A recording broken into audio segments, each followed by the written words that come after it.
welcome to everyone to the Friday Forum of the Interfaith Communities United for Justice and Peace. And my name is Dave Glennon. I'll be trying to be impersonating a facilitator today on behalf of the group. And we're going to hear this morning in our reflection period, we're going to hear from McGregor Eddy, and I'd like her to introduce the material that she's going to be sharing with us today. Could you do that, McGregor? One of the programs that was held here was with Ipyani Lockert, who is a poet. And the program was about the power of poetry to express what is too strong for prose to bear. And I had shared that I had found the experience of being at Vandenberg when a missile went up at the same time we got the election results to be overwhelming and hard to express. So he sent me a poem. This poem comes from the experience of a person with Guillain-Barré, where you are frozen and cannot move and cannot take care of yourself. But it speaks to the need for all of us, because we're all being wounded and harmed by what is happening in our country. So I think it speaks to us all and the harm we felt that night. So in memory of that, I'm reading the poem by Ipyani. I want to thank him with all my heart. Here's the poem. Abilities taken for granted, freedoms turned into restriction, independence turns into dependency. Alone, one cannot survive. A time running through the meadows, unhidden, unhindered, unburdened, unaware of what was to come. Alone, one cannot survive. Activities and play become stagnation and lifelessness, frozen in stasis, locked within tomb. Alone, one cannot survive. To grasp the rose, inhaling its essence, the fragrance of life within bloom, now witnessed from windows in rooms that have become prisons. Alone, one cannot survive. Overwhelming are the stark shifts of a changing world.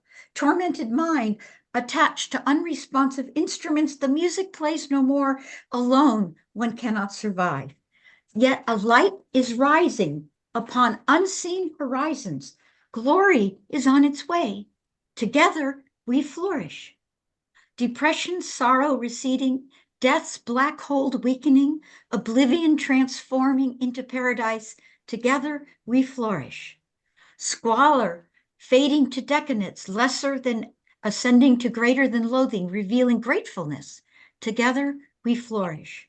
Mind once clothed in darkness, now luminous in radiant thought. Broken spirit renewed to absolute soul. Melancholy shifts to elation. Together we flourish. Alone one cannot survive. Together we flourish. We must do so. One mind, one body, one soul, one humanity. Within this ever-changing world, by Ipyani Lockert. Thank you very much. Thank you, McGregor. There's so much contained in that set of words.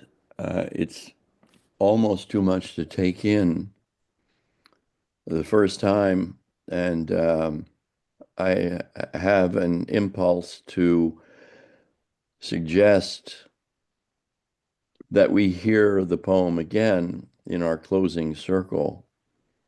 If anyone agrees with me that the content is so overwhelming, it's so full, it's impossible to take it all in.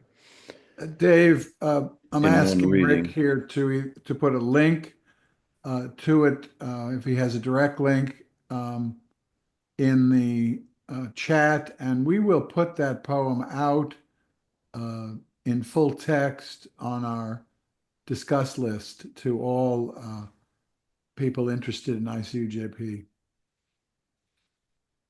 Dạ, bên sorry, when we do the YouTube video, I'll also add it, a link to it, or if I can put the text in to the body of the intro to the video.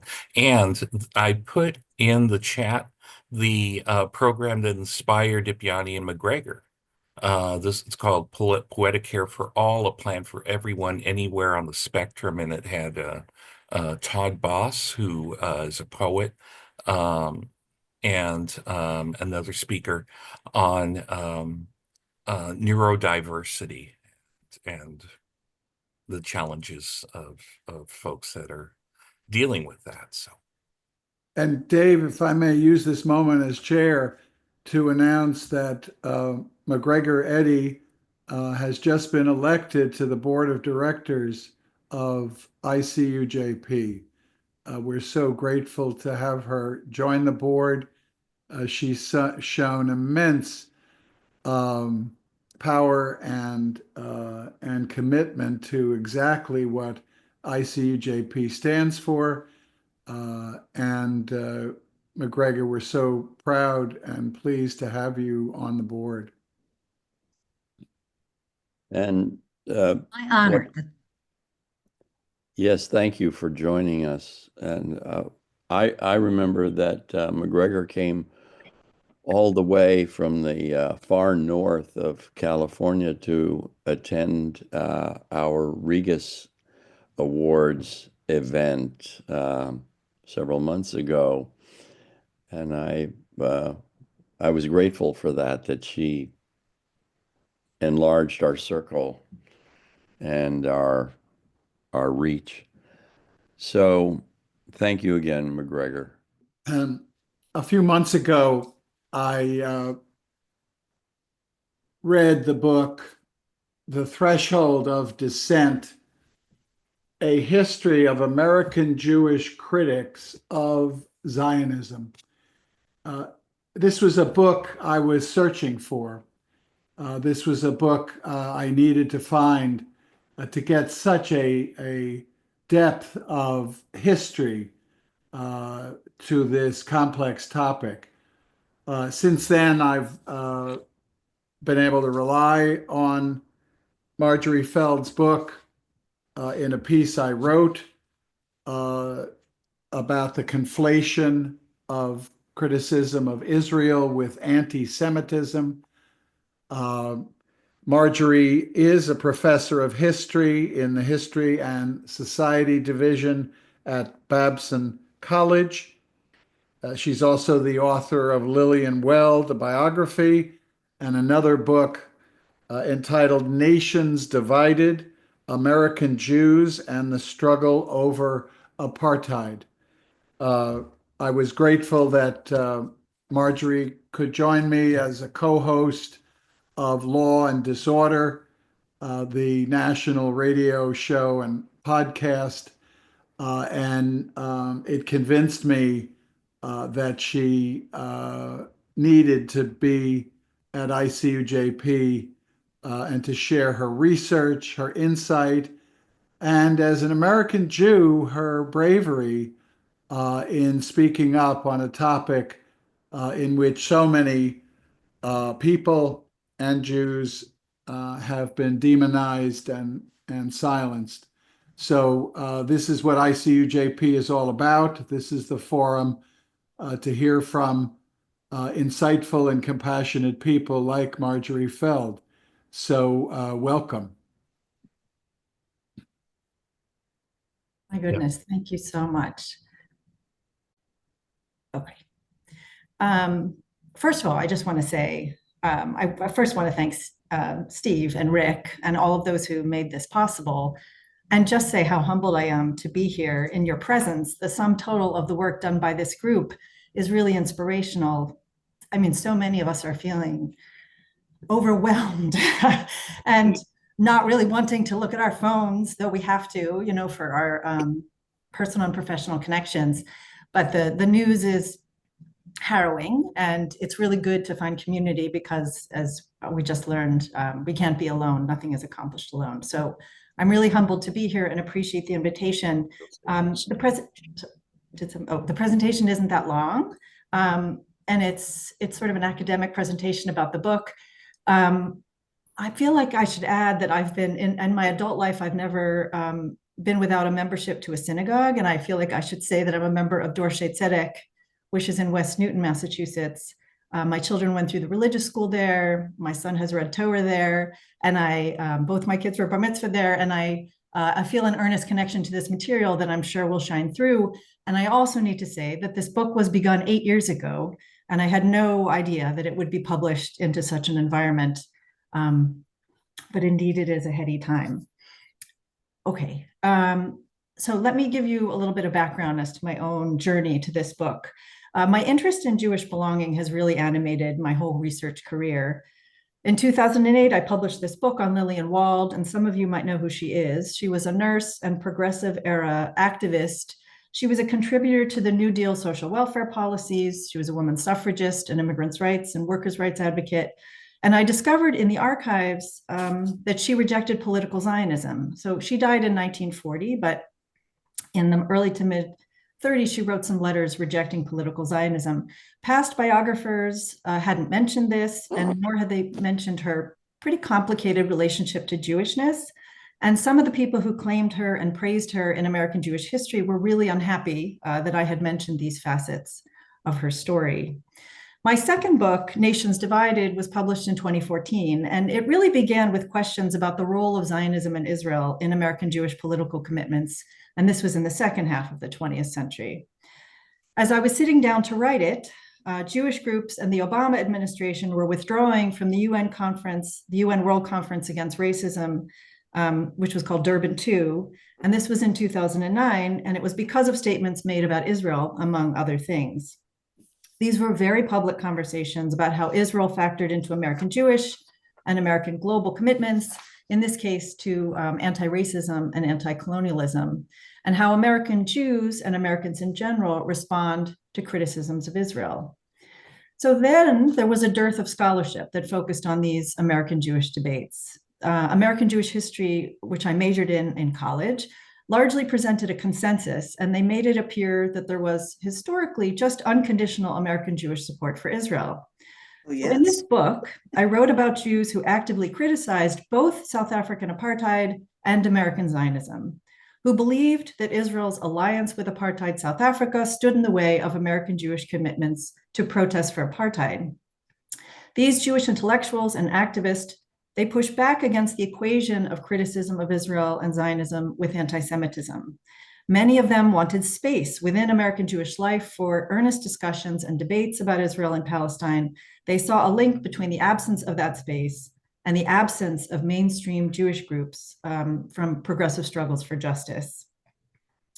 So if you look at the heated debates about Zionism, Israel, and Palestine in American Jewish communities right now, you might think that they're new, but they actually have quite a long history. And where we are right now is in many ways the logical evolution of this history of marginalizing dissenting voices. We're in but the latest chapter, and it's playing out in ways that demonstrate the high stakes in the US, and of course, the tragic human cost of support for Gaza, of support for Israel in Gaza and other places. Okay, so an overview of the book. I began looking in the archives for self-identified American Jews who, for various reasons, dissented from the consensus about Jewish nationalism and Zionism. And in the book, I mapped their concerns and their reservations about Zionism in Israel. And I try to look at how their sentiments position them with regard to broader struggles for justice, especially civil rights. The first chapter begins with the classical Reform Judaism of the Pittsburgh Platform in 1885. 12 years before the formal beginning of the World Zionist Movement, a group of Reform rabbis, and many of you probably know that's the most liberal denomination, or was then the most liberal denomination in American Judaism, they met together to design a set of principles for Reform Judaism in the United States. They were very pro-integrationist, and here's a portion of what they wrote. We recognize in the modern era of universal culture and intellect the approaching of the realization of Israel's great messianic hope. And obviously the key quote in here is the one that says, "We consider ourselves no longer a nation, but a religious community." And so they didn't endorse the liturgical, what had thus been up until then, liturgical longing for a return to Palestine. So the aim of these rabbis, these Reform rabbis, was a Judaism that was compatible with assimilation and their full integration into the American white middle class. Zionism and the idea that American Jews were a racial group was for them an obstacle to this integration, because they feared, among other things, that Zionism would make Jews targets for charges of dual loyalties, that it would diminish their dedication to their home in the United States. And this had obviously been a charge leveled against Jews in many nations across many centuries. So, motivated by a desire to protect themselves and their families in an age of savage Jim Crow, xenophobia, anti-Asian racism, and anti-Semitism, they saw Jews in the US as a religious and not a racial or a national group. Now, when Reform rabbis gathered to author the 1937 Columbus Platform, as it was called, they voiced their support for Jewish nationalism, for Zionism. And scholars often see the distance between the Pittsburgh Platform and the Columbus Platform as one isolated moment on the road to widespread Jewish support for Zionism. But missing in this analysis, the point that I try to hit home in the book, are the initial or even long-standing reservations and concerns of anti-Zionists and even some non-Zionists between the two platforms and after. Now, non-Zionists, just to be clear, these were people who didn't support the building up of a Jewish state, but they may not have actively worked against it. They may have supported the idea of a Jewish cultural center, but not a sovereign state in Palestine. So, anti and non-Zionists of this era are often dismissed by historians, really seen as having endorsed the, quote, the wrong side of the debate over Israel. But their reasons for rejecting political Zionism lived on, and they evolved, and they grew. These were the historical currents that were picked up by others who didn't accept Zionism's ideas or the role that Zionism was to play in American Jewish life. American Zionists, and this is a really important point, I think, that American Zionists modeled the compatibility of American ideals with Zionism, and we hear about that a lot. But non- and anti-American Jewish Zionists also claimed that their positions aligned with American ideals. They expressed apprehension about the future of what we now know of as Palestinians, what they would have called Arab refugees, about resources for vibrant diaspora Jewish life. And increasingly, they were pretty vocal about American Jewish communal leadership. They worried that sort of a wholeheartedly Zionist American Jewish leadership didn't speak for or represent all of American Jewry. And one of the things that I began with for this book was I dug into the archival materials for the American Council for Judaism, which was this organization that was an anti-Zionist organization of Reform rabbis.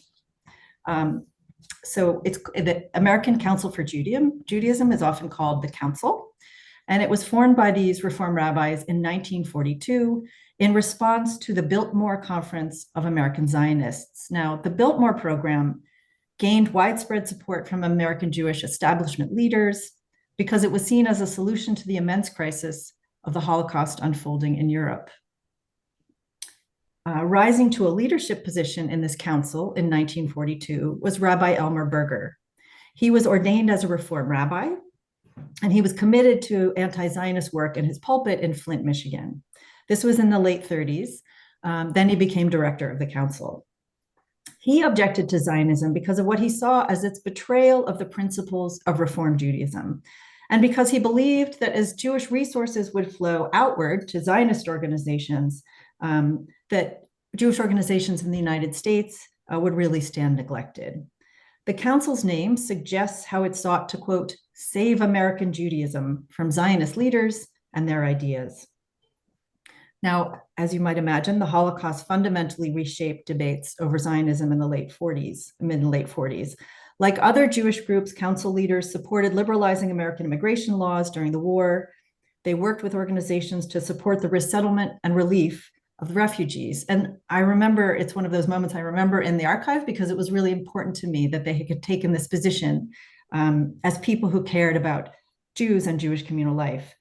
The council articulated the extremely difficult position that while the building up of Palestine and Israel contributed to the alleviation of, quote, the indescribable barbarism of the Nazis, They feared that an autonomous Jewish state would make the region less safe for everyone, including Jews. And here I'm quoting a 1943 council document.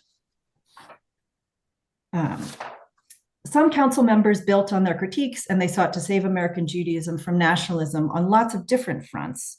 The council responded to the observation that many Jewish religious school curricula were closely tied to Jewish nationalism in Israel, and they designed alternative curriculum materials that focused on Jewish ethics. And they even had a network of council schools teaching these units in the 1950s. And you can see on the slide one of the modules of the curriculum. Another really serious concern of the council, beginning even before statehood for Israel in 1948, was that American Zionists were really stifling free expression among American Jews by marginalizing or silencing those who rejected Zionism. So this was a concern, again, about creating space for a plurality of voices in the American Jewish world. Now, this is a mass mailing from the early 1960s, and you can take a look, but they're inviting media outlets to have non or anti-Zionists alongside Zionist perspectives. They had long criticized a lack of outlets for those who weren't supportive of American Zionism or Israel. So Berger and others on the council began with a rejection of Zionism as anti-integrationist, right? Then they began to take this journey where they connected the dominance of Zionist perspectives to the lack of understanding or sympathy for Palestinians. The council was one of very few organizations to keep Palestinians in public conversations about Israel in the 50s and 60s. And here, and again, I will probably recommend my friend Jeff Levin's work, Our Palestine Question, on this topic. So in response to their strident public anti-Zionist statements, Berger and the council met increasing hostility from American Jewish leaders. Los Angeles's Community Relations Committee passed a resolution in 1947 stating, and I'm going to quote it here, that the council was attacking the Americanism and patriotism of Jewish citizens on the basis of their adherence to the Zionist cause. Their statements were untrue and created an injurious and wrong impression upon the American public. The natural consequences of the council's activities are to supply material support and comfort for known and active anti-Semites. That's 1947. Now, we have to keep in mind that the temper of the times made these accusations extremely dangerous, right? Disloyalty during the Cold War era had a very high price. So these were very high stakes debates. The second chapter, I focus still on intra-communal Jewish debates about Zionism in Israel, and I put the spotlight on this gentleman named William Zuckerman. Zuckerman was born in 1885 near Bialystok. He immigrated to the US in 1900, where he began as a delivery boy in Chicago and made his way up to be a journalist, both Yiddish and English language. Between the world wars, he was based in London, and he served as chief European correspondent for several Yiddish presses. And then he moved back to the States, where he was the American correspondent to the London Jewish Chronicle, the South African Jewish Times, and other publications. So Zuckerman founded the Jewish Newsletter, and there's an archival copy there on the right, in 1948. His anti-Zionism emerged from a deep affinity for anti-nationalism. Some of his ideas are recognizable to us as growing out of the Jewish left, where he first found his American home, his American Jewish home. As Zionism became an increasingly central component of American Jewishness, Zuckerman, he really expressed profound and consistent disappointment in the pages of his press, and especially with labor organizations and Yiddish presses. So I can never resist reading a little bit of Zuckerman. This is from 1955, when Cold War tensions were escalating in the Middle East.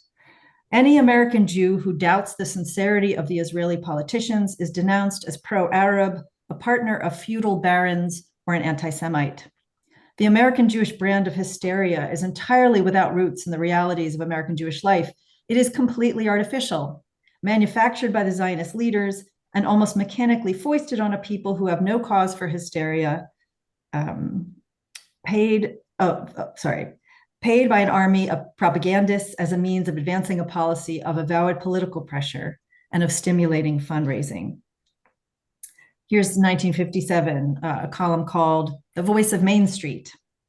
The usually tolerant American, obviously, not how we might typically portray an American, but a usually tolerant American who, as a rule, has no bias against Jews or other ethnic groups and is fundamentally humanitarian and kindly in his outlook.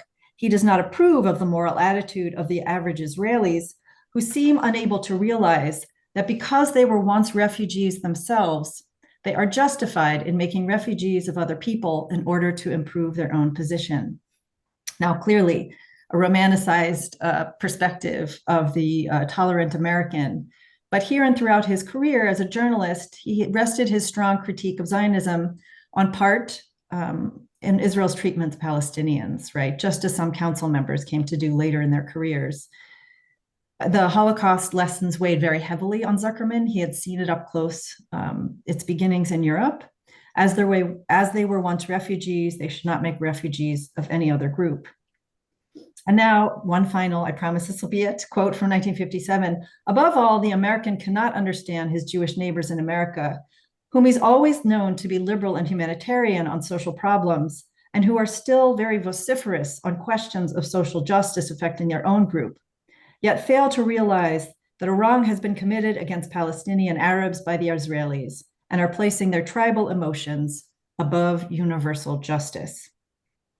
Okay, so these unique observations count Zuckerman among the very few who cast a critical eye on the complex political commitments of American Zionists. Like Berger, he saw contradictions between a wholehearted embrace of liberal American values and unconditional support for Israel.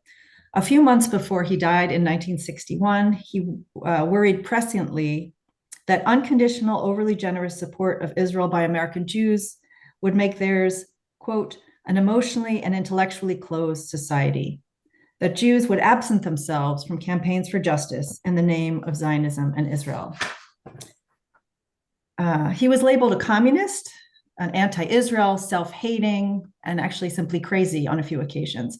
In the Israeli archive, my colleague, Jeff Levin, whom I just mentioned, he found a concerted campaign on the part of Israeli diplomats working with American Jewish leaders to silence Zuckerman. Their efforts lost him journalist jobs, funding, and support. With the support of Berger and others, he published the newsletter right up until his death. And in an obituary for Zuckerman, Zionist leader Joseph Brainin noted that, quote, the number of Zuckerman's enemies grew with every issue of his publication.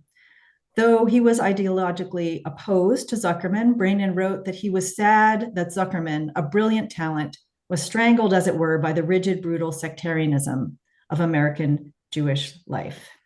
So just as a check here, Zuckerman's newsletter had probably between 5,000 and 8,000 subscribers.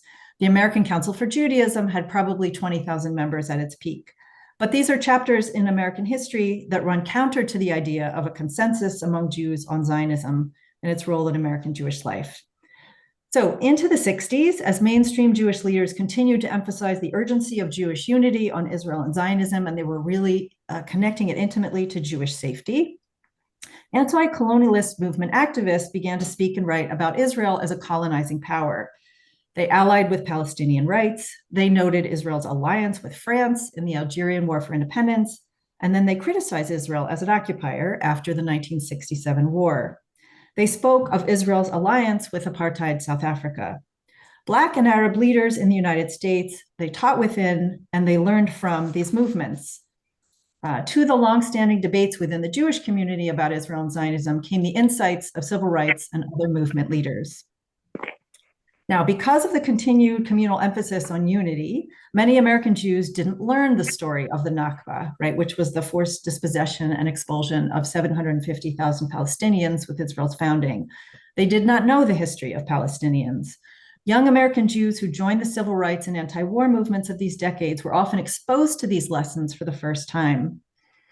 Because unqualified love for Israel was so central to who they were and so central to their conception of Jewish safety, many had really internalized the idea that criticism of Israel was anti-Semitism.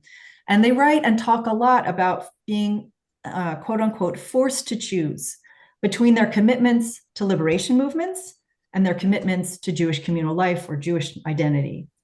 Some responded to criticism of Israel and by the actual eruption of anti-Semitism in these movements by walking away and rededicating themselves to American Jewish life and thus to Zionism.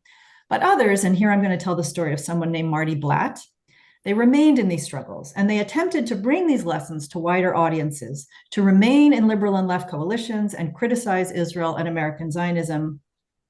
And they also met with hostility from the American Jewish world. So, the grandchild of immigrants from Poland and Germany, Marty Blatt was born in Brooklyn in 1951. His grandfather died in a Nazi prison camp. He was raised in a liberal Zionist family, and he enrolled at Tufts. And if you ask him now, he will tell you that his major was the anti-war movement. He took a course in the Tufts Experimental College with Yuri Davis, who was a member of the Israeli left, about Israel's history. And he began to see connections between injustice in Vietnam and injustice in Israel-Palestine. An interesting note here that young Jews dismayed by the Zionist agenda of college Hillel chapters, right, which are these Jewish organizational chapters on college campuses, they might be surprised to learn that in late 1972, with those same motivations, Marty and others founded the Tufts Hillel Non-Zionist Caucus, and they were subsequently expelled from the organization. So, furthering his commitment to educating his peers about Israel and Palestine, Blatt decided to teach his own course at the Experimental College. He titled the course Zionism Reconsidered, which is actually taken from a Hannah Arendt famous article. Some of the students in his class were Zionists, some were not Zionists, but he taught the history of Zionism, the history of Palestinian resistance, Israel's Cold War alliance with the US. He remembers how important it was for him to teach the students that anti-Zionism was not anti-Semitism. And I should say here that he got very positive faculty evaluations, right, which is really all that any of us want.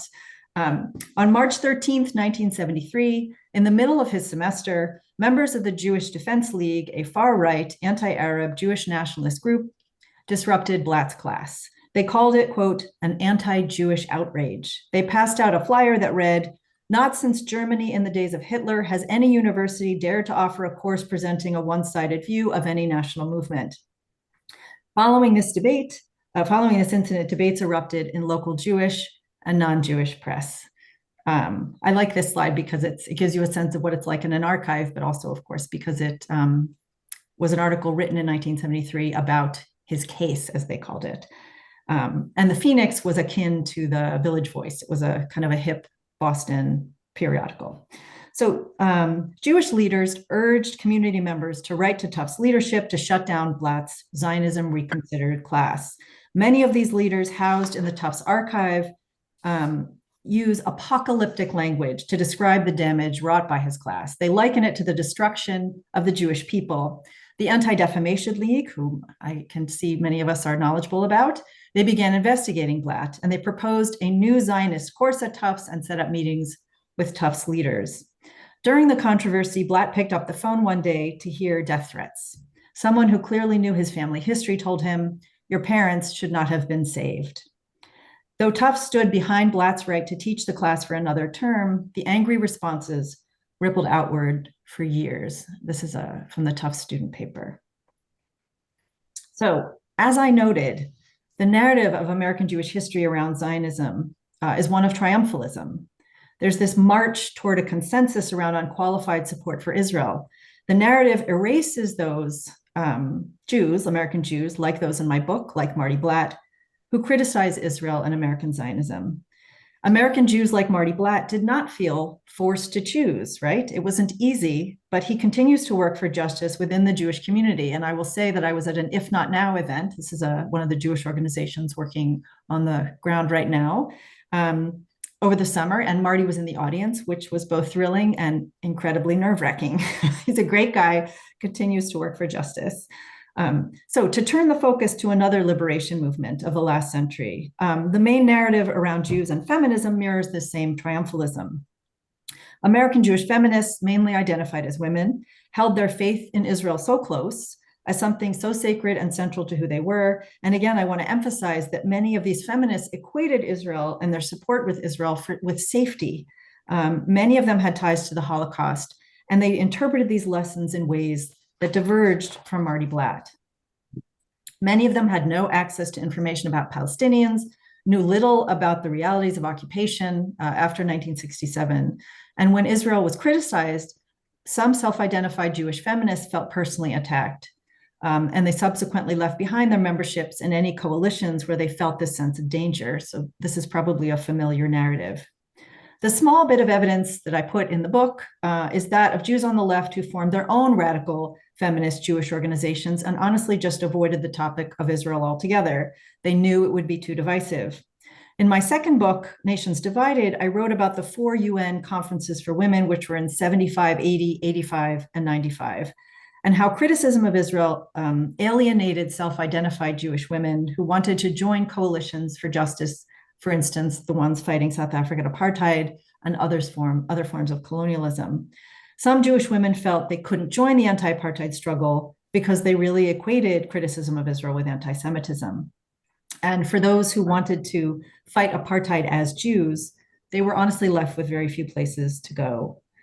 They had to join anti-colonialist coalitions outside of the Jewish world, and many grew disaffected from American Jewish communal life altogether. So the narrative of Jewish feminism was really captured by those who equated criticism of Israel with anti-Semitism. And I quote in the book one scholar who writes, Jewish feminism's growth was helped, ironically, by the presence of anti-Semitism within the ranks of the general feminist movement, including a tidal wave of anti-Israel criticism at the UN International Women's Conferences. So you can see the equation that is made there. Unqualified allegiance to Israel became a litmus test within Jewish feminist circles, and really Jewish feminism itself, as I learned about it, was defined by it. So by the time I reached the age for my own Jewish education in the 80s, the equation of dissent on Israel with anti-Semitism had assumed immense power, difficult to overstate. The threshold of dissent had decidedly moved. It was a very, very low threshold. It prevented American Jews from gaining access to knowledge about Palestinians, and it often prevented them from feeling comfortable participating in left movements. It had a powerful impact on radical feminism and the Jewish presence in radical feminism. In the book, The Threshold of Dissent, I talk about the Civil Rights March on Washington in 1983. Indeed, originally that was where the book was going to stop. This was the 20th anniversary of the famous March on Washington, at which Dr. King gave his I Have a Dream speech. Now, the 1983 march was as much for civil rights as it was against Reaganism, against the buildup of militarism at the expense of social welfare policies. I don't need to go on with this group. Given the strong presence of the left at the march, including Arab and Palestinian groups, Latin American and civil rights groups, and given the left's critique of Israel's occupation, most mainstream Jewish groups stayed away. And I should also say that many mainstream civil rights organizations also kept their distance from this march. Jewish leaders met with Coretta Scott King and other march organizers, asking that all criticism of Israel be muted. Only then would they participate. Albert Vorspan, who for many years was the leader of Reform Judaism, noted that his movement would march, and then he offered this observation.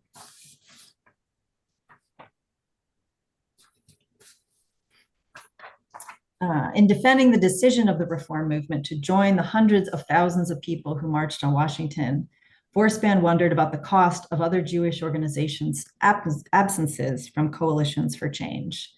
And you can read it here. Will Jewish groups ever be able to be part of broad-based coalitions if we require a 100% certified kosher rating for everyone in the coalition? And obviously he's referring to pro-Israel sentiments as kosher. And are we painting ourselves into a corner of irrelevance in American life? What interest does our splendid isolation serve? So given this context, the more well-known chapters in American Jewish dissent from the Zionist consensus in Brera, which was an organization some of you might know, founded in 1973, a New Jewish Agenda, which was really active in the 80s and early 90s, these organizations' work began at different starting points.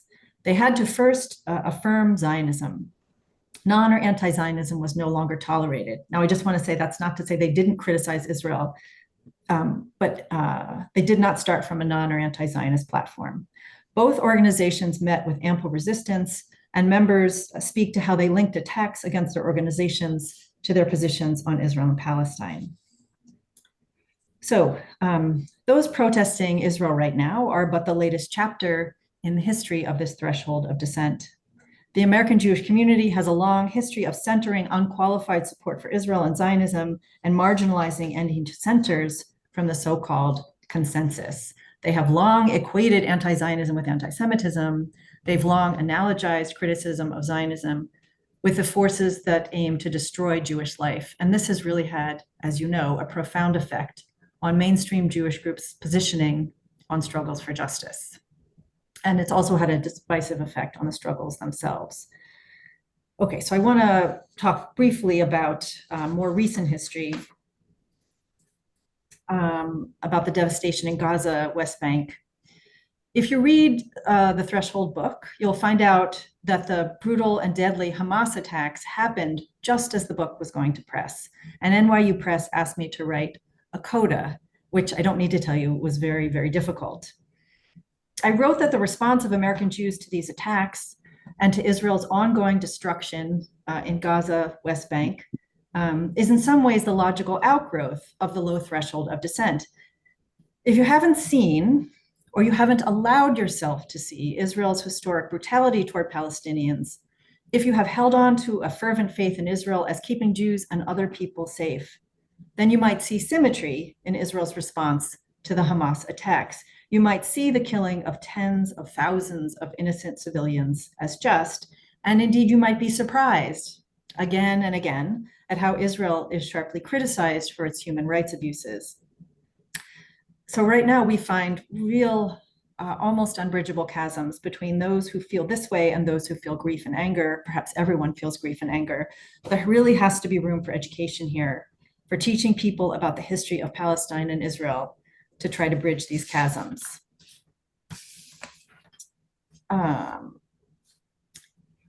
Last semester, I was teaching US gender history. And a lot of you, I'm sure, know about feminists and women's rights advocates in the 19th and 20th centuries who claimed expediency, right, when they narrowed their advocacy just to white women and just to the suffrage for white women. They were willing to sacrifice the rights of Black people. They were willing to sacrifice abolitionism and Black freedom and the freedom struggle. Now, for this, there had to be an accounting. It took many years, and the liberation of the civil rights movement and the building up of African-American history. Within this building up, we were able to begin to tear down obstacles to reckoning with this country's racist past, including the racism of the women's suffrage movement and the women's rights movement. My hope, and I'm really hanging on to this hope, is that we can find a moment of building up. The critical conversations about gender and sexuality have to encompass critical conversations about issues such as Gaza, such as Israel-Palestine. Feminists have to tear down the consensus. And indeed, my research suggests that there never really was a consensus.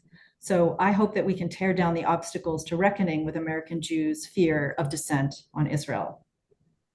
As you know, there's tremendous resistance within the American Jewish community to what's happening in Israel and Palestine. And it's largely, although not entirely, generational. The data show us that young Jews want access to the history of Palestinians. They are far more critical of Israel than their parents. And this is actually true not just of young American Jews, but of young Americans in general. So I have a couple ways that I usually end my talk. I thought this one was appropriate for this group. In August, I gave a talk at Politics and Prose, which is a really fabulous bookstore in Washington, DC. And one of the people in the audience asked me about the future of the rabbinate, right, which is the Jewish clergy, the rabbis. And I said, well, here I'm relying entirely on anecdote because I don't have any archival research on the future of the rabbinate. But the future of the rabbinate, as I can see it, is queer. In my synagogue, all the people, young people who are entering rabbinical school are LGBTQ or their allies, and they're opening up all kinds of conversations about Israel and Palestine that help us move toward greater inclusion of all kinds. So I am looking at the American Jewish world and thinking of a future that is less patriarchal, less heteronormative, less transphobic, and also more inclusive, right, with regard to ideology, the positioning on Israel and other colonial sites around the world. All right, I only have one more slide. Oh, sorry, I have two more slides. This is a slide about American Jews protesting in the last few years as Jews, even engaging in building Jewish rituals outside of Zionism's orbit and sort of a consensus on Zionism and Israel's orbit. So I think this is really important to note, this generational shift and this immense energy. And then finally, I put this up because I can't look at my phone or check the many social media outlets I use now. Many of the organizations I belong to are shifting to more private social networks out of fear because Title VI and other mechanisms are in place to squash dissent. And there is a historical arc in the silencing of dissent, and we may be at a peak moment in that. And I just want to say that I teach Letter from a Birmingham Jail every year in an introductory liberal arts class. I am in no way likening anyone to Dr. King, but I am thinking along the lines of Jewish studies scholars, young Jewish activists of all ages who care about American Jewish life and are building their criticism on this deep love. The deep disappointment emerges out of deep love. And so these accusations of anti-Semitism end up being so far off the mark. I'm really hopeful that we can begin to start engaging in critical conversations about what it means to care about a community and criticize from within that community. So with that, I will take questions or whatever I'm told is next. Thank you very much. Well, thank you, Marjorie, for that presentation. So much to think about, and I see visual responses to your presentation, and I see hands up, and the first hand I saw, tell me if I'm wrong, was Steve Rohde. Thank you, Dave. Marjorie, this is easily one of the most important presentations we've had at ICUJP, certainly in this last year and since October 7. I'm just so grateful to you and grateful to the time and the effort you've taken to write this book, the time that you were able to spend trying to add your coda to the book. How could you not publish a book at this moment? And you were put in the impossible position of having worked 8 years on a book, and then it's published in the midst of such tragedy and grief. But it's so important. I don't think any person should pontificate about Israel, Gaza, the West Bank, Zionism, Jews, without reading your book. We should find a foundation that will send a copy to every member of Congress, to every person who purports to talk about this issue. So I know we have a lot of hands, so I'm going to keep getting back in the stack.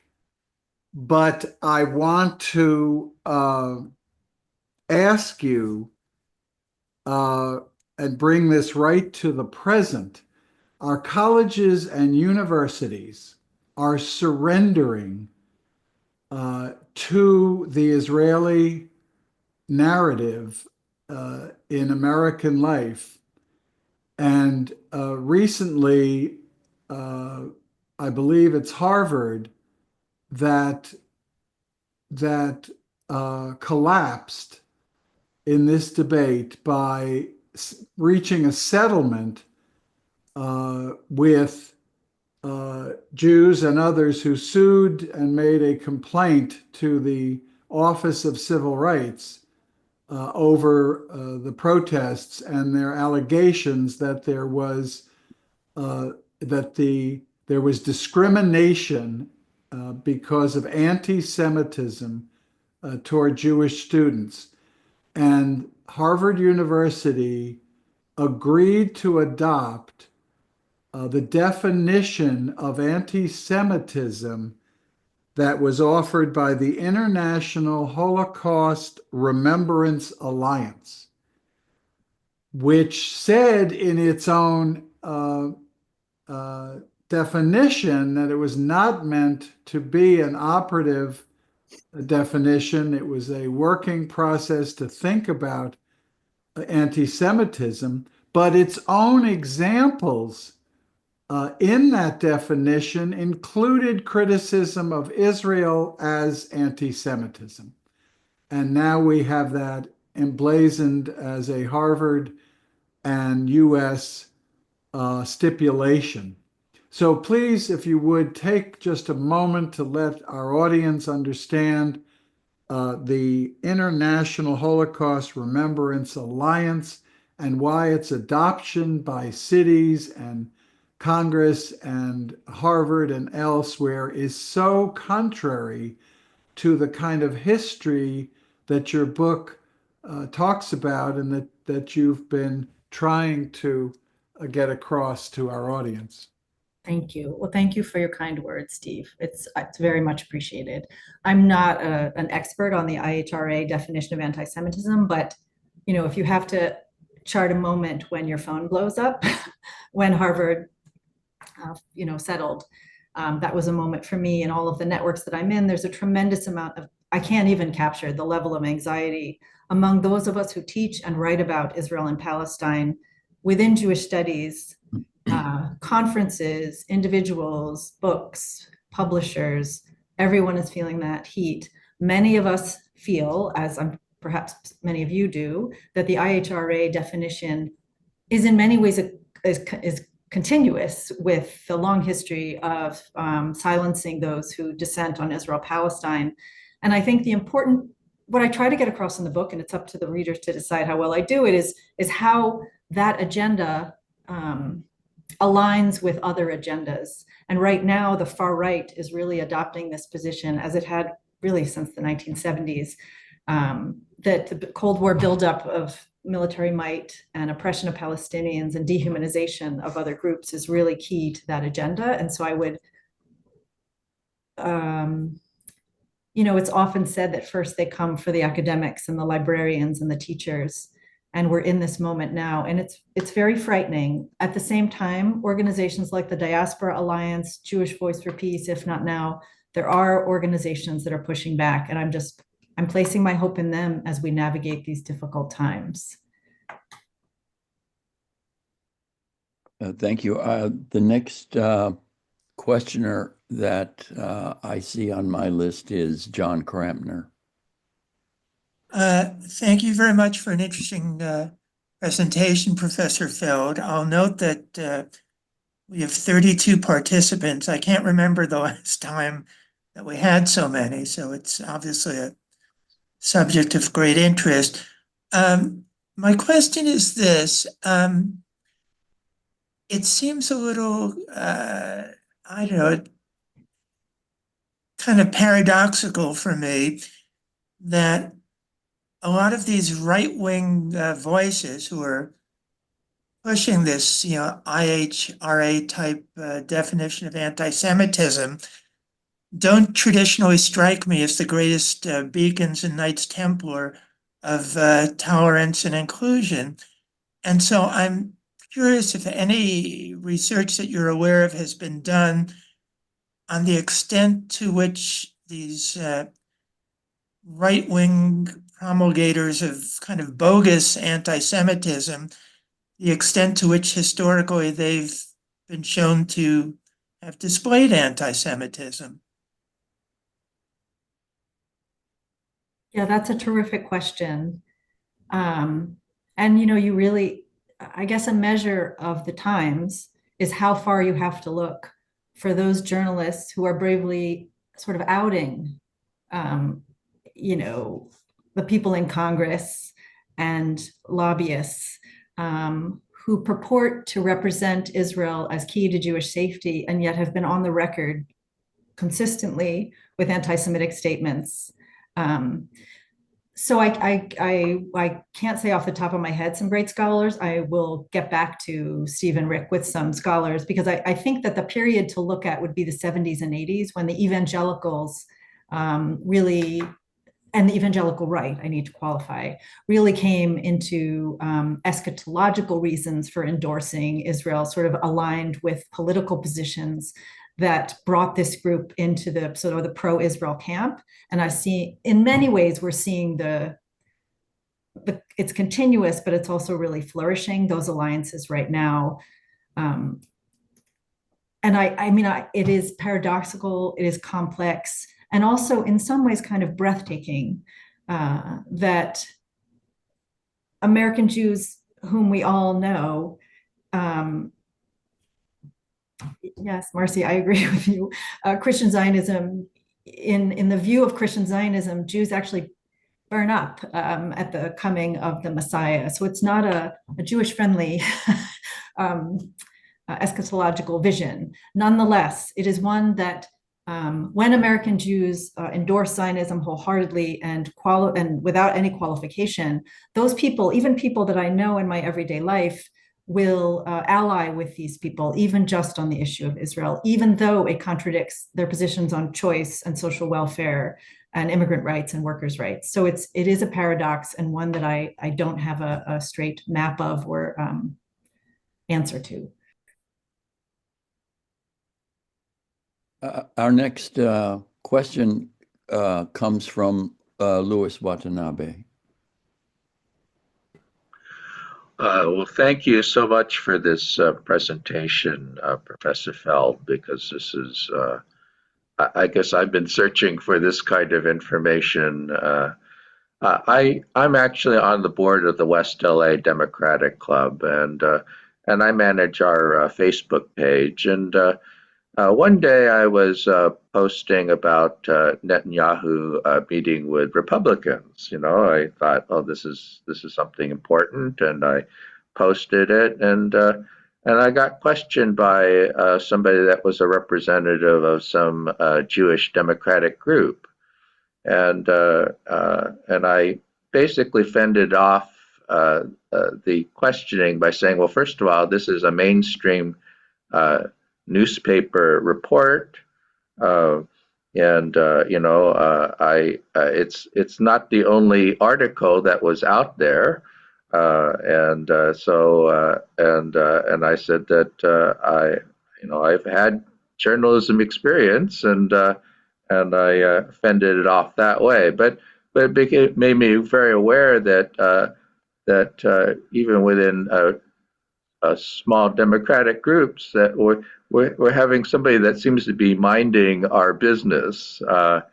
So maybe you might want to, maybe I don't know if you could comment on that. Sure. First of all, I should have said this. Please, everyone, call me Marjorie. Don't call me Professor Feld. Everyone, I even prefer my students call me Marjorie.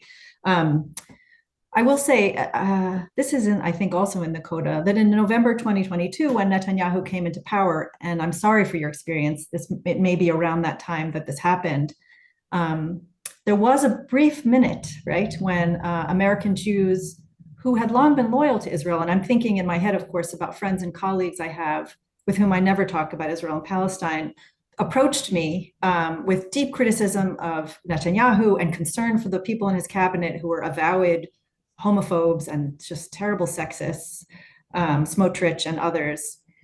And there was that moment when I felt like we could be critical of Israel together. And that moment evaporated with October 7th. The horrors of October 7th for Israel met with the horrors of October 7th that were ongoing for years and continue to this moment right now in Gaza, now in the West Bank, in Syria and Lebanon, everywhere. There are just too many things to talk about.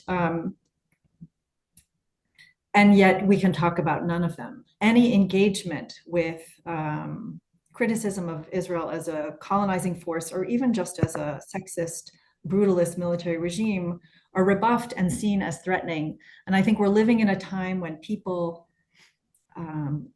have to be really careful not to associate a lack of safety with discomfort with a set of ideas, because I think a lot of us need to encounter these ideas and recognize there's a history of dissent on Israel and Palestine, recognize the brutality of some of Israel's actions through the years and still today. And that doesn't necessarily create a lack of safety, as perhaps the Democratic person you were talking to invoked. Instead, it makes us feel uncomfortable because we haven't had access to this information for a long time. So I think it's really an instructive moment to teach from and learn from. Thank you. The next hand that I see raised is Ipyani. I'm not sure I'm pronouncing your name correctly. Ipyani? Yes, good job. Ipyani is correct. Thank you, Miss Marjorie, for this wonderful information and insight. I was wondering, have some groups tried to label you as being anti-Semitic, as well as has your latest work cost you in your professional career, such as opportunities or things of that nature? That is a great question. Yes, the answer would be a blanket yes. I think so. Again, you could easily look me up and find that in 2016, in a previous chapter, I wrote something in Haaretz, which is an English language Israeli newspaper, identifying myself with my deeply respected colleague Hasia Diner, and sort of coming out as against Israel, anti-Zionist. And that cost both of us. It cost me very little. I'm not that, I have a foot in American history and Jewish history, so it didn't cost me as much as it cost my beloved colleague, but I have been yelled at and sent threats to, and certainly, and we're living in an age when this is going to happen because of that deep sense of betrayal and a lack of safety among American Jews and their allies in this endeavor. So I guess the answer is yes, and that was a long-winded yes. Thank you for the answer, and thank you, Ipyani, for the question. The next hand I see raised is Don. Oh, thank you. That was really good presentation. I'm an Arab Christian, but raised in America and been part of evangelical churches for a long time. And I can't help notice the correlation between Christian Zionism and Christian nationalism in my church. This topic is really hard to talk about in my church, and even in my community, that there's this constant battle of don't say anything, but do say something. And my family's been, we've always kept a tight lip about this subject in church because we feel that it's not a very, we're not going to be listened to. So we always kept the silence about it. But over the years, I can't keep silent about it. And I run into that, when people are trying to be nice about the subject, they say stuff like it's complicated, we can't talk about it. And that's really hurtful when you can't even discuss the subject. My question is, do you notice the correlation between Christian nationalism and Christian Zionism? Because I think they're both one of the same, but I know you've talked about it a little bit. It's just I can't help notice how they're both very similar. American Christian Zionism and Christian nationalism. Not really sure what Christian nationalism means. Maybe you could help me understand. It's almost like America is, like I was talking to someone last night who really firmly believes that God's, as a Christian, we need to support our country, Donald Trump, that whole idea of this is the way it is, and shut up and get in the back of the bus type thing. I just can't, over the years, it's something that even some of my pastors believe that, Christian nationalism is kind of destroying the American church in a way. But the whole idea of shut up and don't talk about it is something that's both seem like they have in common. Yeah, I would certainly agree with you. I don't know, I'm not sure I have a sort of scholarly insights on that, but I definitely have friends who are indeed, who embrace Christian nationalism and just constantly are texting me and emailing me and worried for my safety. So it's so deeply a part of who they are that I must be in danger as a Jewish person, and that Israel is a solution, you know. So Don, I hear you, and I wish it weren't so difficult, but I find that this silencing on this issue crosses so many different communities. At the same time, I hope it's okay to point out that Arab American communities have really been on the front lines of putting this into the national conversation, right? Not only with Harris's campaigns, but historically speaking, the civil rights and Arab American rights of the 60s and 70s were just so pivotal in getting people to talk about something that they really didn't want to talk about. And I'm sorry that those chapters live on in your church, and that, you know, this alliance of Christian nationalism with Jewish nationalism with unqualified support for Israel is, I see, as very dangerous to the social fabric, not just of spiritual religious life in the institutions like yours and mine, but also to our responsibility for one another in this country, a sense of mutuality that a lot of the people that I write about articulate really well. Thank you for that question and for sharing. Yes, thank you, Don.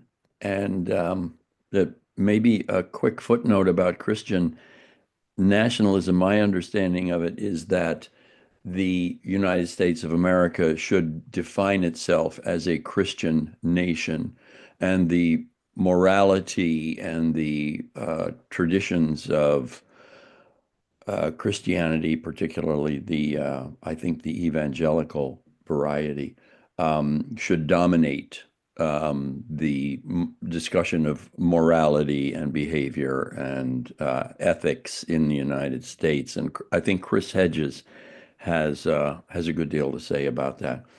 And the next question, as I see it, comes from Jeffrey Barkdall. I did my research and I come to the conclusion that anti-Semitic calling it you can't criticizing Israel's actions is not anti-Semite. I know that, but what gave rise to the right-wing powers and right-wing power in Israel? If we could find the root cause, we could probably cause its downfall. Okay, thank you, Jeffrey.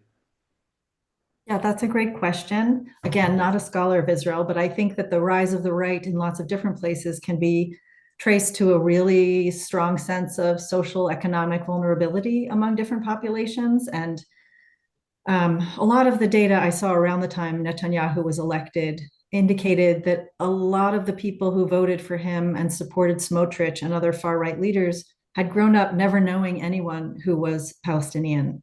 And I think that that's so interesting. When I was teaching in 2016, and really at that moment, it seems like a long ago memory, but trying to figure out how to teach that election, there were some data about people who voted for Trump in 2016. The little pockets of people who voted for him largely lived in communities where there were no immigrants. And so, or people didn't have contact with immigrants. And so I think encountering difference and that, again, that social fabric of community life and diversity and inclusion of all different ways of all different kinds of identities and exposure to all different socioeconomic classes, immigrant backgrounds, etc., ability and disability, I think are really important. The turn to the right in Israel happened for the first time anyway, around the same time as Reagan was elected. And I think, you know, we have people who convince us that safety can only be secured through military might. And that's something that I suspect a lot of people on this call understand. It's something that Dr. King understood very well, and that you have to preach love and understanding and connection to counter it. And we just haven't had a force that does that all that well. That would be my analysis, but I'm sure others on this call have better analyses. The next question is from Carol Francis Likens. Yeah, thank you. This has been great.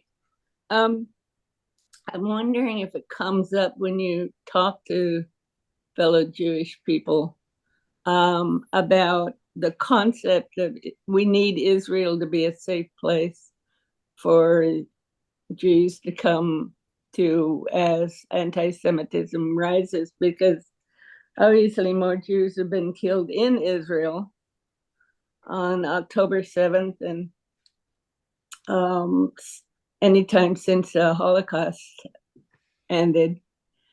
And does that counter the concept of just equating Judaism with Zionism and telling people if you hate Zionists, if you hate what Israel's doing, you're actually hating the Jewish people, making people say, oh, well, I do hate what Israel's doing, so I guess I hate the Jewish people. I mean, it seems like it would be counterproductive that way. And I'm wondering also if you could speak of wealth and the economic interest of the powerful who, you know, Christian Zionists and Jewish Zionists and atheist Zionists that pour money into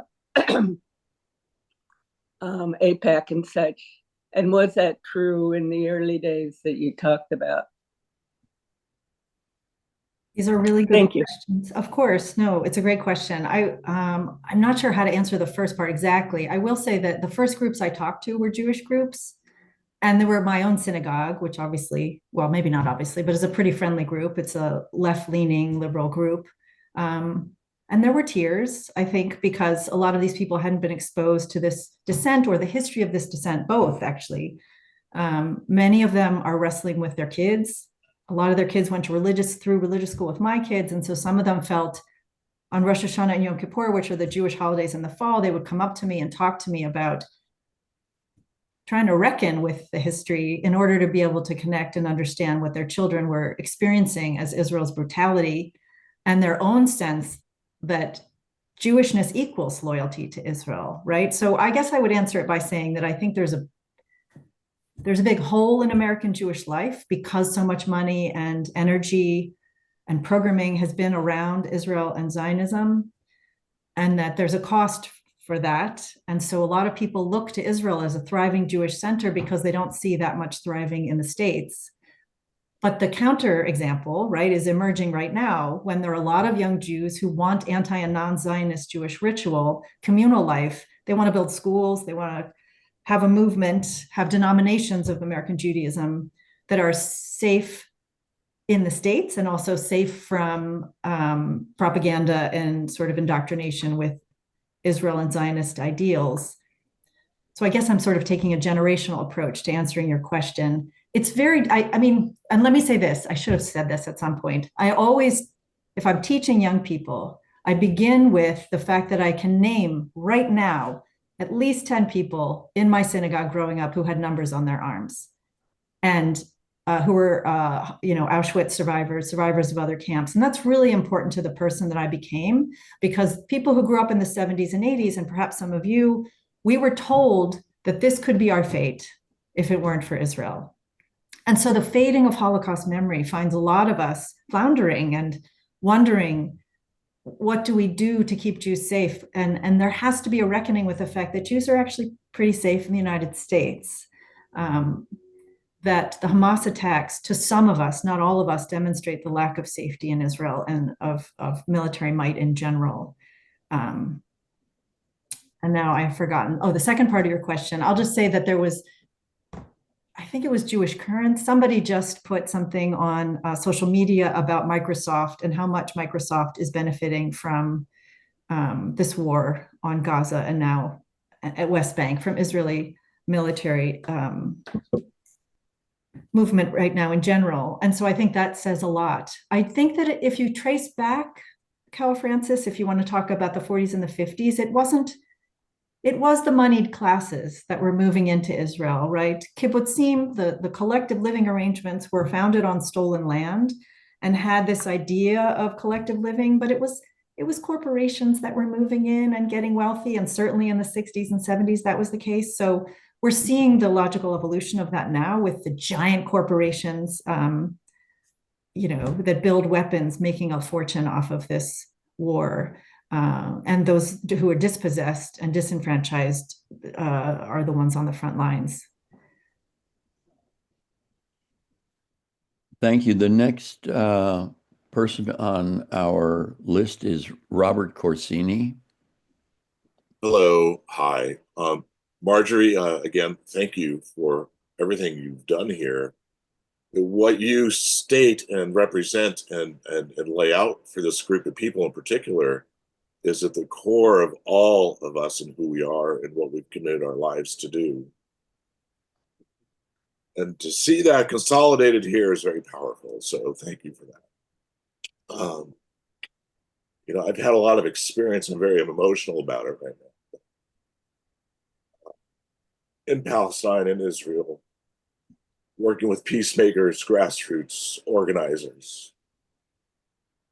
And I want to say the potential for transformation of that dynamic is very real. And there are people there who are capable of doing it and are doing it still. I can name a few organizations, Women Wage Peace is one of them, who are, despite the horror of October 7th, that are still remain steadfast in their commitment to direct engagement. And I mean, that's really the core. There's no other solution. It's got to be a grassroots, neighbor to neighbor, kibbutz to, town dynamic. That is what will make this work. But I have to say that overall, I've worked with camera people, producers in Israel, who all of a sudden are looking at me based on what I post and talk about and what I am politically, call me an anti-Semite. And so within Israel itself, there's no room, very small. They've got it dialed in. The Likud has it dialed in, just like Trump has it dialed in here now. These are elements. They work together and have worked together for a long time now. Because if it wasn't for the split in the Jewish community politically here in the United States, that this new Zionist Likud mentality has done, led by Sharon, led by, of course, Netanyahu, has carried America to war. How many times now? Iraq, come on. Netanyahu was right there leading the charge to send us there. How do we deal with it? Anyway, there's plenty to talk about. We'll have another opportunity, but I just want to share that with all of you. Thank you, Robert. Rick Banyalis. Yeah, thank you. Marjorie, thank you very much. Robert, thank you for articulating that. I come to this organization from maybe a little bit different background than a lot of people have. I grew up in a area close to East LA, Pico Rivera. My high school was probably 85 to almost 90% Hispanic, Mexican American kids. The first time that I was introduced to anybody really that was either Jewish or of Middle Eastern descent was when I went to now Chapman University. So I came from what I think is a very sheltered part of the American Roman Catholic experience. I didn't even find out. I'm ashamed to say this, I didn't find out about the Reformation and what it meant in European and world history until after I'd left college to a certain extent. So with that, I think that there is a dividing line between people who for this conflict to resonate and to understand the complexity of it And for people like me that came from a background where a lot of people have no idea what Zionism is, right? I mean, and how it's been redefined by people depending on what stance that they take on the the what's happening in Israel and the Middle East in a larger aspect. So with that, do you think that there is a resource or there is a place where I'm thinking about putting it in the YouTube links when I put up this video of a really good introduction to what this your talk is and how it affects people in a broader sense when they have the background that I have, where they, which is woefully, unwillfully ignorant of a lot of the issues. So you're asking for like a Zionism 101 kind of thing? Exactly. Yes. Zionism for Dummies. Oh gosh. I mean, all of the books that I learned in my Jewish studies major, I mean, those were all so one-sided. But there are just excellent sources now on the web, that I never could have gotten as a young person. 972 Magazine, some of you might know 972 Magazine, which is a terrific resource. Jewish Currents, which is a terrific resource. These all have, different issues dedicated to different topics. I'm sure I could find you some contemporary. I mean, I guess I would maybe start with the 1990s revisionists in Israel, like Tom Segev. He's really good. I don't know if anybody knows who he is, but there was a movement in the 90s in Israel to reassess Israel's history with particular attention to some of the founders. Like he wrote a 700-page biography of David Ben-Gurion, which really has an accounting of his racism and his anti-Arab sentiment. So I might, if you had endless time and wanted to buy a lot of books, begin with a revisionist in Israel in the 90s and then move into some of the contemporary resources of, if not now, Jewish Voice for Peace, 972 Magazine, and Jewish Currents. And those are obviously from the Jewish perspective, right? Al Jazeera has been really, really important to my education as well. And I'm sure others have other sources. Mine are mostly Jewish focused, which is my bias. But it's a great point. And also what Robert said was very moving. And also I really should have known about Christian nationalism, which I did, but for some reason out of context, I didn't recognize it. So I'm grateful to all of these questions, which are really, and all of these thoughts too. Thank you. Yes, thank you, Rick. And I appreciate what you the names of the sources of information that you just mentioned, because your book is so important for an understanding of the history of Zionism in this country. And I was going to ask what sources you rely upon for current events. What is happening today as opposed to what happened in the 20s, 30s, 40s, and 50s. And you mentioned 972 and Jewish Currents. And I wonder if you would recommend Mondo Weiss or the Electronic Intifada. Yeah, for sure. I mean, Mondo Weiss is a specifically anti-Zionist publication, so within those limits. And some American Jews, I don't know what the demographic would be right now, but they resist looking at it and take issue or umbrage with it. But for sure, those are all great resources. Electronic Intifada. In fact, I had to write an essay for the History News Network. They asked me to write about the sources that brought me to the book. And I can find that link and send it to you. But yeah, any of the ones you mentioned. And plus, I'm sure people here have a wealth of resources that they rely on as well. Okay. And do you feel that there is a limitation among news sources that would define themselves as anti-Zionist versus non-Zionist versus Zionist? Are there are you less trusting of an anti-Zionist source or self-described anti-Zionist Oh, source? gosh, no. Thank you for clarifying, Dave. No, I absolutely wouldn't. I just think Mondoweiss was founded to do that work. And so I think it has limitations in terms of its content. And I don't really know why some people are so, and this was probably 5 years ago. I had some friends who just really would not look at it.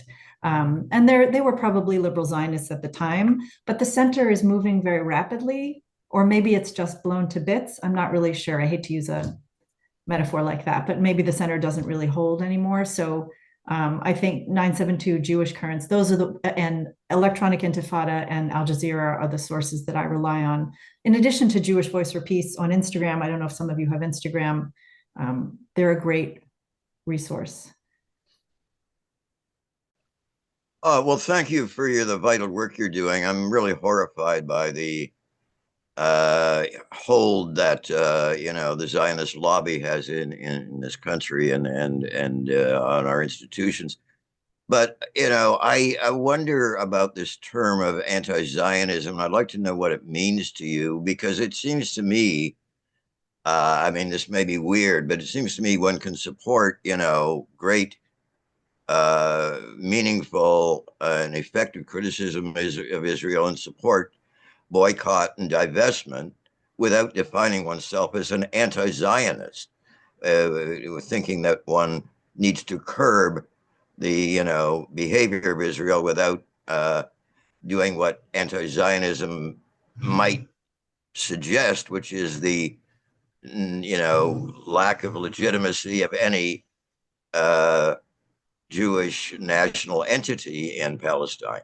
So could you explain to me why, when you decided and why you decided to define yourself as an anti-Zionist, and whether there isn't a middle category that might be described as non-Zionist or agnostic on Zionism, or even Zionist but anti-regime and for major huge concessions to the Palestinians' positions? Okay, John, we're going to move on to Doc Ruby. I just want to thank you for this work, because I went to a high school in Germany, and when I was raised in a community in Colorado, I had Jewish friends taking me to their house, and I've never heard about Zionism. I didn't understand about Zionism, and right now I'm in a community of Jewish people. And so I'm grateful. I just wanted to thank you for this work. And Rick, everything that you said, what you were raised in that community too, and all these other things. I'm going to watch this again. And I'm going to, because I need to understand. People are saying people are Zionists, and I didn't quite understand when I moved here. And I've been here since April. So thank you very much. Yeah, so I'm really glad you asked it. I guess I would say, I'll just start by saying, I've presented a lot to a lot of different kinds of groups, and that is the question that has, and I'm not saying in any way that this is what's happening, but that is the question that has the potential to derail things. If I identify myself as an anti-Zionist, we spend 20 minutes in the group figuring out what that means. And it brings up emotional responses from a lot of people. And so I'm really grateful to you for asking me to think critically about the way I identify myself. I will say that in 2016, when I was connected to Muslim students and Muslim friends who were, ardently pro-Palestinian and were horrified by what Israel had done and was doing, it was really important to me as an individual to stand outside of that narrative. And so that was when, it seems like 100 years ago now, right? Doesn't it? 2016, but I really took on that categorical label because I wanted to locate myself outside of mainstream Zionist support for Israel. I do think that people should identify themselves in ways that make them feel comfortable and safe. Certainly, I am accused of wanting to push Israel into the sea, and I say this very carefully and with such regret and sadness. I think most of us who identify as anti-Zionists want to see people live in peace, both Israelis, both Jews and Palestinians.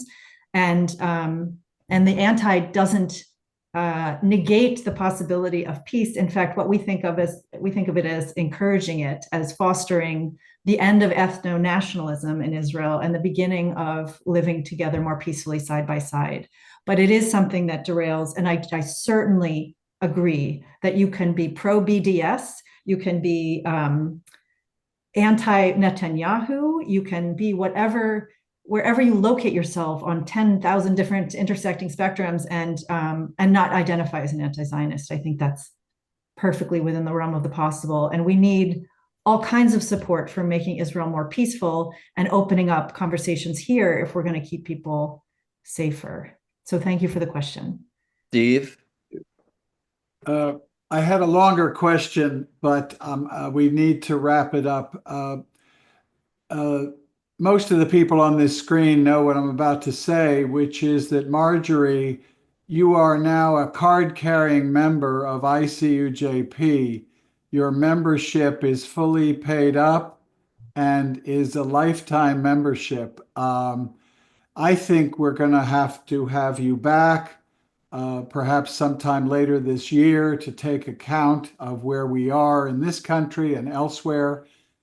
I think I said it presciently in my introduction, your bravery to live and function in the Jewish community in your space and to be so honest and candid is remarkable and is a lesson and a symbol and an example I think we can all learn from going forward in these very difficult times. We so appreciate you, and please know that there are people like us. We stand shoulder to shoulder with you. We've got your back. There are terrible things happening on our college campuses in which students are being expelled and disciplined, professors are being fired and suspended, and we hope you survive all of that. All right. Ipyani, would you please send us off with those beautiful words? Definitely, definitely. And thank you for the opportunity to share. And Miss Ed and ma'am, Miss Magruder, I believe is her last name. Thank you for the opportunity to participate and be a part of this. Here we go. Abilities taken for into restrictions. Independence turns into dependency. Alone, one cannot survive. A time running through the meadows, unhindered and unburdened, unaware of what was to come. Alone, one cannot survive. Activities and play become stagnation and lifelessness, frozen in stasis, locked within a tomb. Alone, one cannot survive. To grasp the rose and inhale its essence, the fragrance of life within bloom, now witnessed from windows and rooms that have now become prisons. Alone, one cannot survive. Overwhelmingly are the stark shifts of a changing world. Tormented mind attached to unresponsive instruments. The music plays no more. Alone, one cannot survive. Yet, a light is rising upon unseen horizons. Glory is upon its way. Together we flourish. Depression, sorrows receding. Death's bleak hold weakening. Oblivion transforming into paradise. Together we flourish. Squalor fading to decadence. Lesser than ascending towards greater than. Loathing revealing gratefulness. Together we flourish. Mind once clothed in darkness, now luminous with radiant thought. Broken spirits renewed to absolute soul. Melancholy shifts to elation. Together we flourish. Alone one cannot survive. Together we flourish. We must do so. One mind, one body, one soul, one humanity within this ever-changing world. Changing World by Ipyani Lockert. Thank you. It's such a blessing to hear those words again. Marjorie, thank you so much for giving us this important historical context to the struggles that we're going through today. And thanks to everyone for attending. Thanks to Rick Banyalis for making it all happen, making it all come together. And let's get together again next week, if not sooner.